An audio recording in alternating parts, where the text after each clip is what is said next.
What's going on, YouTubers? This is Buddy coming at you another quick video on a 20-gallon long tank build. This is the final video. We are on week 8 of the cycle process. Well, the cycle is over with, but we are on week 8. We have a lot to discuss in this video, and I'm going to try to do it as quickly as I can.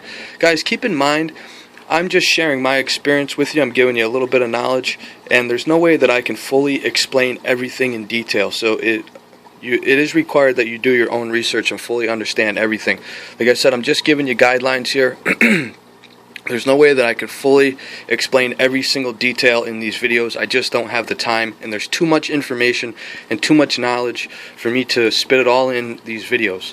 So basically, what I'm saying is I'm giving you guidelines, giving you a little bit of information, and sharing my experience with you.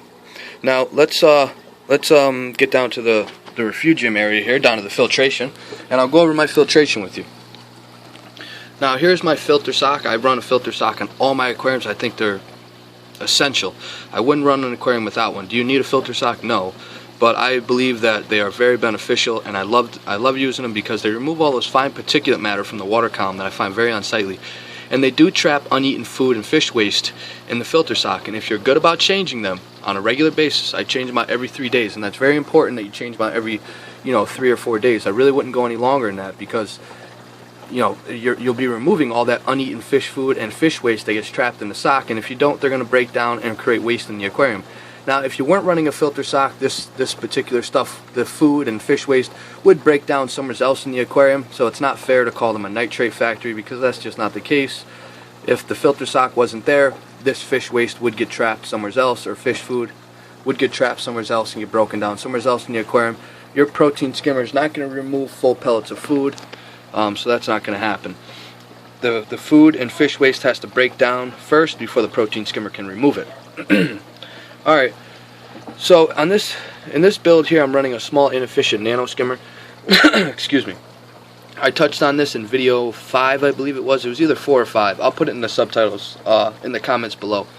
Oh, guys, keep in mind, on my cycle video and a lot of my other videos, there's a lot of information that I add in the subtitles that for some odd reason it doesn't show up on a cell phone. I don't know what I'm doing wrong, but the only time I see the subtitles is when I'm watching it from my laptop or a PC. If anybody has any information on that, and let me know what it is that I'm doing wrong and why my subtitles don't show up on a cell phone when you're watching it from a cell phone, please let me know so I can correct that, because there's a lot of information that I do add in these videos that you potentially are missing out on because of that simple fact that a lot of people probably do watch it from cell phones.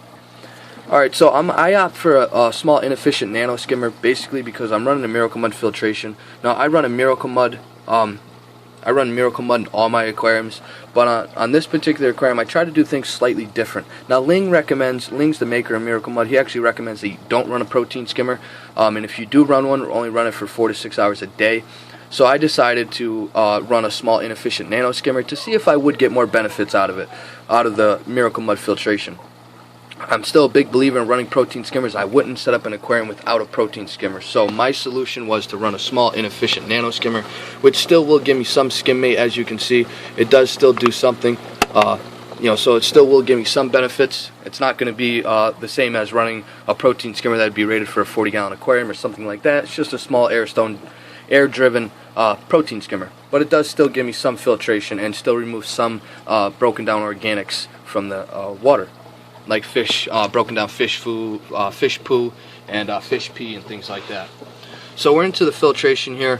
We're into the refugium here, and I have 2 pounds of live rock in here. I took this out of the main display tank, or the refugium, out of my big tank downstairs, so I could seed this refugium with the necessary trigger pods, cocoa pods, bristle worms, spaghetti worms. I have some brittle stars in here and some other beneficial critters in here.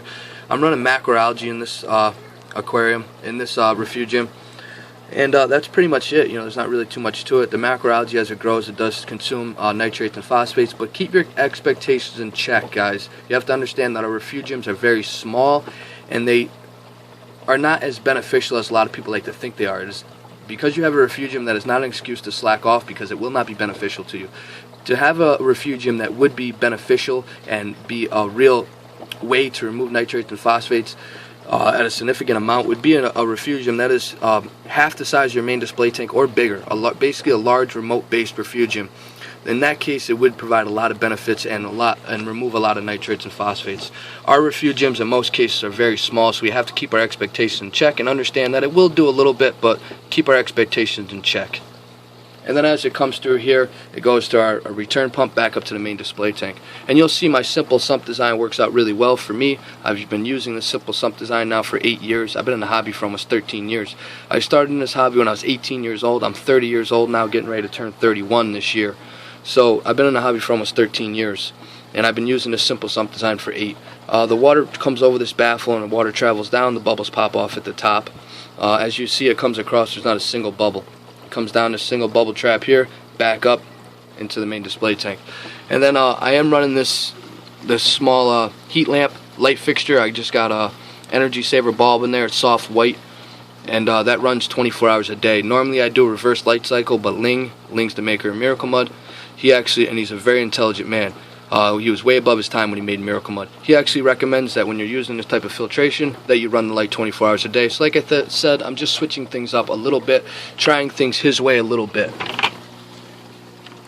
Alright, so let's get back up to the main display tank here. Now we'll talk about the cycle process here quickly. On day 6, I had a small diatom bloom. What happened was on day 4, I added beneficial bacteria in a bottle. I basically added a booster product. There was a lot of dead decaying matter on this rock, and on day 4, some of that decaying matter was starting to break down, a very small amount. So when I added that bacteria in a bottle, and then that decaying matter breaking down gave that bacteria a food source. That bacteria took off. Long behold, 48 hours later, I had a small diatom bloom. That diatom bloom stayed for a few days, and then it was gone. On week 3, I had a really big diatom bloom. It was a pretty big one. I wanted to document that for you guys, but I just didn't have the time to make the video and get that uploaded. So I was unable to do the video on that diatom bloom on week 3, which was a pretty big one. By week 4, the diatoms was gone. The aquarium was fully cycled on week 4. All the dead decaying matter has broken down. The aquarium was stabilized around that dead decaying matter. I had 0 ammonia in the system, 0 nitrites. My nitrates were about 30 parts per million, and my phosphates were off the chart. So I had to do a 100% water change. My normal, mediocre, 20 to 30, maybe even 40% water change, and then running phosphate, GFO to get the phosphates under control, wasn't going to cut it this particular time. So this time I had to do a 100% water change. So on week 4 I did a 100% water change. I let the aquarium sit for another 2 weeks to ensure I didn't have no more ammonia spikes and to ensure that the aquarium was fully cycled. On week 6 everything was good to go. I had 0 ammonia, 0 nitrates. My nitrates were at 10 parts per million and my phosphates were right where I wanted them. So it was time to add a fish. So I added a black onyx clownfish. On week 7 I tested all the parameters again. Everything was good. Same exact way it was just a minute, like I told you a minute ago. 0 ammonia, 0 nitrites. Nitrates were at 10 parts per million. Phosphates were right where I wanted them. Everything was good.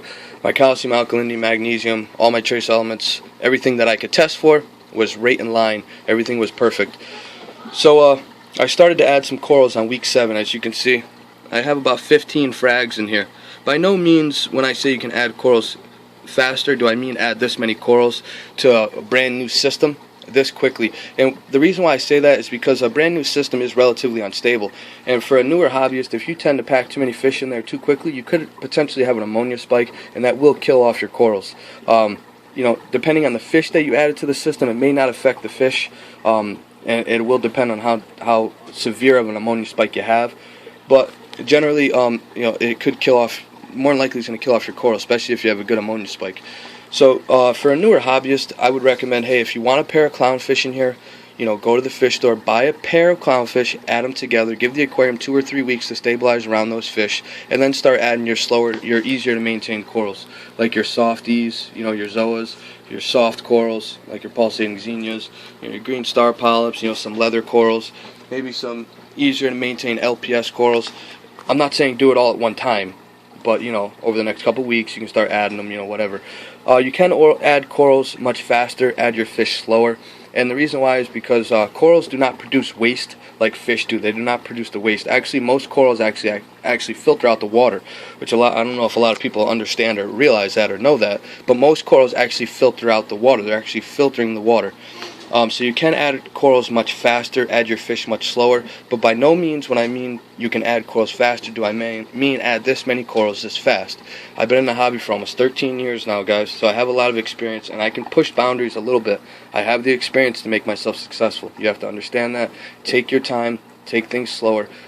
For a newer hobbyist, definitely don't be adding SBS corals this quick. Definitely don't do that. That would be a big no-no. You need to be successful at SBS corals, you have to be stable. Your aquarium has to be stable. That's it. That's really the only real challenge with SBS corals is providing them as stable as an environment as possible, and obviously keeping your calcium, alkalinity, magnesium, things like that in check, and keeping things stable. And a brand new system, we all know, is relatively unstable, okay? This is why I add one fish at a time. I give the aquarium 2 weeks to stabilize around each fish to ensure that I don't have any ammonia spikes. And you got to be very good about your feeding the fish, especially, clownfish, things like that. They don't need a lot of food. A very small amount of food throughout the day is more than sufficient. A couple pellets, twice a day would be more than sufficient to keep these fish happy.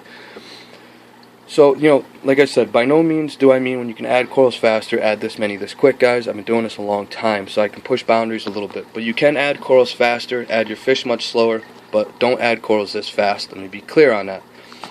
Alright, guys, so let's touch on different types of rocks. I'm just going to give you a brief description. Like I said, I'm just giving you guidelines, guys. I highly recommend you do your own research to fully educate yourself further. I'm just sharing my experience with you, giving you some knowledge and some information. There's no way that I can cover every single detail and every aspect and explain everything in detail why I do things the way I do it. I've been doing this for a long time, and this is how I do things. Alright, so let's touch on dead rock. Dead rock, when I refer to dead rock, it's dead rock. It has a lot of dead decaying matter on it. It's basically live rock that was collected from the ocean that has been dried out. They'll lay it out on tarps, dry it out in the sun for 4 weeks, 6 weeks, whatever it takes. Sometimes they hit it with a little pressure washer just to knock off the big stuff on the surface. But it has a lot of dead decaying matter on it. In this particular rock, you really need to cure it first before you cycle it. But on a brand new system like this, you can cure and cycle the rock all at the same time. And that's what I did in my aquarium. Now, dry rock is collected offshore. Dry rock is really clean rock that's collected offshore. And what's really cool, guys, is it don't impact the ocean. It's not coming from the ocean. They collect it offshore. It's collected all around the world, offshore. It doesn't impact the ocean, which is really cool. It's really clean rock, and the way I would go about cycling an aquarium using this really clean rock is I would set the aquarium all up, let it get up to temperature, let all the dust settle, so it's clear water, set it up, wait 24 hours, let the aquarium, filter through, let everything settle. I would add a bacteria product in a bottle, add a booster product. I would add that, I would wait 24 hours, and I would add a hardy fish, like a chromie, a blue or green chromie.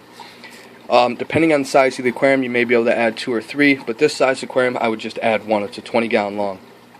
I would add 1, I would keep the lights off, and I would still cycle the aquarium for 4 weeks. This is how I would do it, okay? Your aquarium may be cycled in 2 weeks. It may be cycled in a week. I don't know how long it's going to take for your aquarium to cycle. No one can tell you exactly how long it's going to take for your aquarium to cycle. All I can do is give you a guideline. I like to cycle for 4 weeks, at least the bare minimum. I do 4 weeks. That's how I do it. That is how I do it.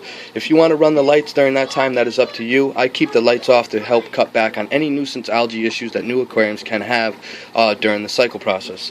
So I would add that first fish, wait 4 weeks, and then I would start adding, I would do a nice water change, maybe 20-30%, and then maybe start adding my second fish, whatever I'm looking to add at that particular time, whatever you're looking to do.